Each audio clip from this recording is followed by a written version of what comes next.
When a new transatlantic sailing record is broken, we see the headlines, a single boat, a team of sailors, and a finish line crossed in glory.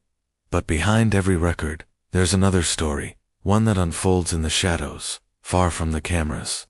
It's the story of the support crews, the unsung heroes of the high seas. These are the people who never touch the finish line, yet shoulder just as much risk, if not more.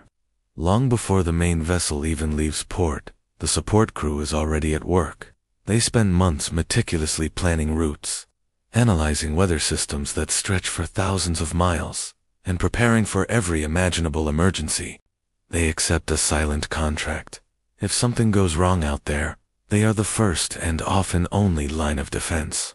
Once at sea, the support vessel faces the same brutal ocean as the racing yacht. But unlike the sleek, fast racers, their ships are heavier, slower, and loaded down with tools, spare parts, medical supplies, and fuel. They have to stay close enough to help, but far enough to avoid becoming a casualty themselves.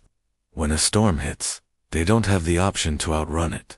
They hold their position in violent seas, bracing against towering waves, monitoring every signal, and preparing for the worst.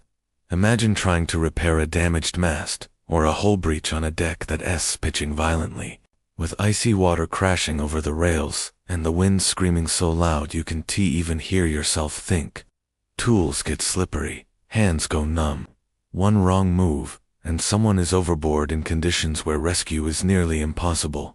This is the reality for support crews. In the colder routes of the North Atlantic, there's another threat: ice. Drifting growlers in hidden ice fields can tear a hull open without warning. Navigating these waters demands constant vigilance, often in poor visibility, with exhaustion dulling every reaction. They know a collision could end their mission, and their lives, in an instant. The psychological pressure is immense. They are responsible not just for their own safety, but for the lives of the sailors chasing the record. Every delayed message, every unexpected change in course, triggers a cascade of worst-case scenarios. When communications go dark, they spend agonizing hours replaying every decision, wondering if they missed a sign that could have prevented disaster. If the record is broken, their work is considered routine. Success, for them, is invisibility. But when things go wrong, they are thrust into a crisis. They coordinate rescues, provide emergency medical aid, and sometimes they have to make impossible choices.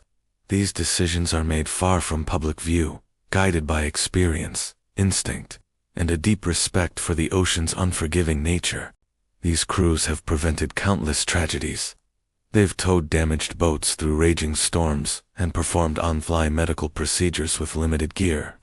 These moments don't make the highlight reels, but they are the difference between survival and loss.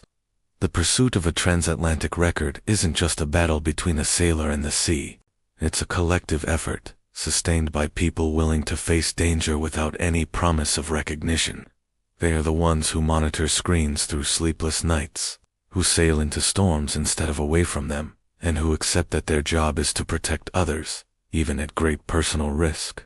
So the next time you hear about a new sailing record, remember the silent heroes in the background. Their stories may remain largely untold, but without them, many of those celebrated sailors would never make it home at all. Thanks for watching. If you found this story compelling, please give it a like and subscribe for more untold tales from the world of adventure.